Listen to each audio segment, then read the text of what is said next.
Hello students, this side Talat and I welcome you all to our online learning platform. And this is the second part of chapter Natural Resources, Land, Soil and Water. So welcome back in the second part of same chapter.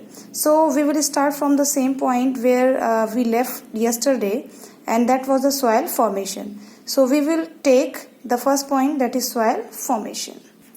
Soil formation and its all four factors which affect the process of soil formation. So before explaining factors, first we would understand about soil formation. So what is soil formation? Soil formation is a slow process. Soil formation का जो process है बहुत slow है और इसको बनने के लिए, इसकी फॉर्मेशन में 1000 ईयर्स लगते हैं और 1000 ईयर्स लगने के बाद भी एक बहुत पतली सी, एक बहुत थिन लेयर फॉर्म होती है। और इस जो सॉइल की एक पतली सी लेयर फॉर्म होती है, इसकी ज्यादा से ज्यादा जो थिकनेस होती है वो 1 से 3 मीटर की थिकनेस होती है। अगर आप इस डेप्थ के नीचे जाएं तो वहां पर आपको जो रॉक्स होती हैं उसमें उतने इंपॉर्टेंट एलिमेंट्स नहीं होते कि जिसमें प्लांट्स ग्रो कर सकें। तो इसका मतलब क्या हुआ कि सॉइल फॉर्मेशन के लिए 1000 ईयर्स लगते हैं और वो भी 1000 ईयर्स के बाद सिर्फ एक पतली सी एक थिन लेयर फॉर्म होती है और वो कितनी हो सकती है, मैक्सिमम 1 to 3 मीटर्स। इसके नीचे जो रॉक्स होती हैं इसमें प्लांट्स की ग्रोथ के लिए कोई भी इंपॉर्टेंट एलिमेंट्स नहीं होते। सो दिस इज व्हाट कि हमें क्या समझा कि जो हमारी सॉइल है, अगर हम उसको मींस खराब कर रहे हैं किसी भी तरह से, तो हमारी जो पॉपुलेशन की ग्रोथ है उसकी जो स्पीड है वो बहुत ज्यादा है और मिट्टी के सॉइल के फॉर्मेशन की जो टाइमिंग है वो बहुत ही ज्यादा है, वो बहुत कम है, यानी बहुत स्लो है। तो हमें चाहिए कि हम अपनी सॉइल को प्रिजर्व करें, अपनी सॉइल को कंजर्व करें। सो नेक्स्ट इज कि जो हमारी सॉइल होती है वो एक कुछ स्पेसिफिक नेचुरल कंडीशंस में बनती है, उसका फॉर्मेशन स्पेसिफिक नेचुरल कंडीशंस पे होता है। और जो सॉइल की जो क्वालिटी होती है वो मतलब अलग अलग टाइम पर, अलग अलग जगह पर एक जैसी अलग अलग होती है। अगर आप देखें तो जो मिट्टी यहाँ की है नॉर्थ इंडिया की, वो साउथ की नहीं है या वो डेजर्ट एरिया में नहीं है, तो क्वालिटी जो है वो प्लेस टू प्लेस वेरी करती है, अलग अलग हो सकती है। एंड अपार्ट फ्रॉम दिस, इसके अलावा सॉइल अपने कलर में, अपने टेक्सचर और अपनी फर्टिलिटी में भी डिफरेंट होती है, अलग अलग होती है। तो अब ये कलर, इसका टेक्सचर, इसकी फर्टिलिटी, इस सब के लिए कुछ फैक्टर्स रिस्पॉन्सिबल हैं। यानी ये सारी चीजें अलग अलग क्यों हैं? These depends upon few factors. और ये फैक्टर्स कौन से हैं? First factor is parent rock material. अब पेरेंट रॉक मटेरियल क्या है? सबसे नीचे अंडरलाइंग रॉक्स, यानी सबसे नीचे जो रॉक्स हैं जिसमें मिनरल्स हैं, जिसमें बाकी चीजें हैं जो बहुत सारी हमारी सॉइल को के क्वांटिटी को बनाती हैं, बल्क में जो हमारी सॉइल की क्वांटिटी को बनाती हैं, these are called parent rock material.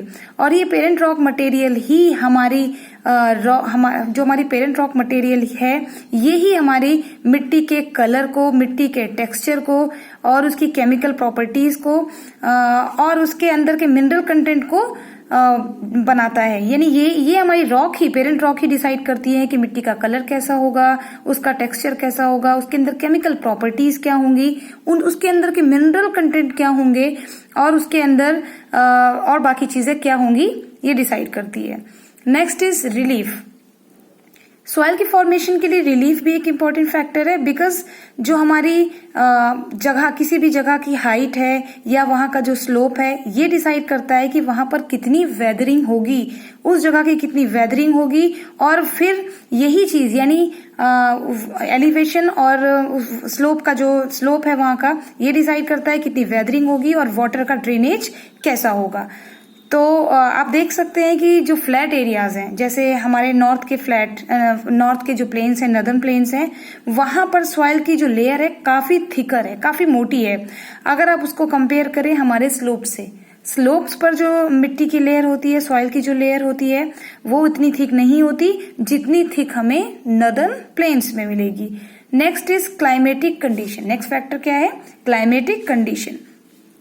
So climatic condition exert both direct and indirect influence on soil formation, यानी जो क्लाइमेटिक कंडीशन है ये हमारी सॉइल फॉर्मेशन पर डायरेक्टली या इनडायरेक्टली इसे इन्फ्लुएंस करते हैं मिट्टी को बनने में। बिकॉज जो हमारा सीजनल डिस्ट्रीब्यूशन ऑफ टेम्परेचर है, यानी जिस तरह से हमारा टेम्परेचर और बारिश है, ये दोनों चीजें यानी हमारा टेम्परेचर और हमारी रेनफॉल, ये किसी भी जगह की जो वेदरिंग होती है रॉक्स की, वो कितनी इफेक्टिवनेस होगी, यानी वहां पर वेदरिंग कितनी इफेक्टिव है उसे कौन डिटरमाइन करता है? वहां का जो सीजनल टेम्परेचर है या सीजनल डिस्ट्रीब्यूशन ऑफ टेम्परेचर है या रेनफॉल है, यानी रेनफॉल और टेम्परेचर डिसाइड करते हैं कि वहां पर रॉक्स की वेदरिंग कितनी इफेक्टिव है। एंड एज वेल जो ह्यूमस फॉर्मेशन है, जो मिट्टी में जो सॉइल में मिक्स होकर उसे फर्टाइल बनाता है, उसकी क्वालिटी को इम्प्रूव करता है, तो ह्यूमस फॉर्मेशन को भी वहां का टेम्परेचर और रेनफॉल डिटरमाइन करते हैं कि ये दोनों चीजें कितनी इफेक्टिवनेस है। Next is plants and animal organism. आपको पता है कि जो प्लांट्स और माइक्रो ऑर्गेनिज्म होते हैं, मीन्स ये प्लांट्स एंड जो एनिमल्स के माइक्रो ऑर्गेनिज्म होते हैं, ये किसी एक यंग सॉइल को मैच्योर सॉइल में बदल देते हैं। मीन्स ये ही यंग सॉइल को मैच्योर सॉइल में कन्वर्ट करते हैं, क्योंकि जो डेड प्लांट्स होते हैं वो हमारी मिट्टी को ह्यूमस प्रोवाइड कराते हैं और यही ह्यूमस हमारी सॉइल में मिलकर इसे डार्क ब्राउन कलर में कन्वर्ट कर देती है। मीन्स एक यंग सॉइल में अगर प्लांट्स और एनिमल के माइक्रो ऑर्गेनिज्म मिल जाएं तो वो यंग सॉइल कैसी सॉइल बन जाती है? मैच्योर सॉइल बन जाती है। Next is time. अब आप टाइम की बात करें तो सॉइल, एक मिट्टी जिसकी हम बात कर रहे हैं, तो एक सॉइल तभी अच्छी सॉइल बनती है, तभी वो यंग से मैच्योर बन पाती है जब उस सॉइल की फॉर्मेशन में बहुत सारा टाइम निकल चुका हो। एक नई बनी हुई सॉइल को अच्छी सॉइल नहीं माना जाता। वो अच्छी सॉइल तब बनती है जो बहुत सारी प्रोसेसेस के बाद, उसके फॉर्मिंग में बहुत सारी प्रोसेसेस हुई हों, एक सफिशिएंट टाइम उसे मिला हो, जब वो सॉइल एक अच्छे उस सॉइल का एक अच्छा सा प्रोफाइल डेवलप हुआ हो, तब जब इस तरह की सॉइल होती है तो वो एक अच्छी सॉइल मानी जाती है।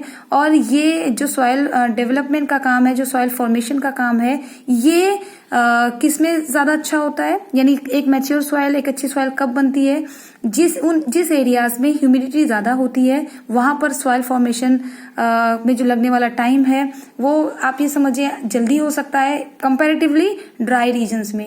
यानी ड्राई रीजन्स में जहां पर ह्यूमिडिटी नहीं होती, वहां पर सॉइल फॉर्मेशन में काफी टाइम लगता है, जबकि ह्यूमिड एरियाज में सॉइल फॉर्मेशन उसके कंपैरेटिवली क्विकली होता है। Now next heading is soil profile. To understand the soil profile, we need to see this diagram. So अगर हम अर्थ सरफेस से एक वर्टिकल सेक्शन लें, यानी हम मिट्टी के हमारे अर्थ सरफेस का जो ऊपर का पार्ट है जहां से सॉइल स्टार्ट होती है, वहां से लेकर हम नीचे पूरे पेरेंट रॉक तक, यानी आप ये देखें दिस इज पेरेंट रॉक, तो ऊपर अर्थ सरफेस से लेकर एक वर्टिकल सेक्शन अगर हम सॉइल का लें तो नीचे पेरेंट रॉक तक जहां हम पहुंचते हैं, तो completely this is called soil profile. आप देख सकते हैं this is figure 2.1 soil profile. तो ये एक सॉइल प्रोफाइल है, पॉइंट अर्थ सरफेस से लेकर नीचे तक का जो पार्ट है दिस इज सॉइल प्रोफाइल। और जब हमारी सॉइल फॉर्मेशन होती है तो उस पूरे प्रोसेस में एक अच्छा सा टाइम जब निकलता है तो एक हमें वेल मार्क्ड, आप देखिए हॉरिजॉन्टल लेयर्स हैं, these are the layers, this is the layer and again this is the layer, little more dark brown layers. फिर यहाँ पर आपको रूट्स दिख रही है, देखिए यहाँ पर आपको रॉक्स नजर आ रही है, you can see the rocks here.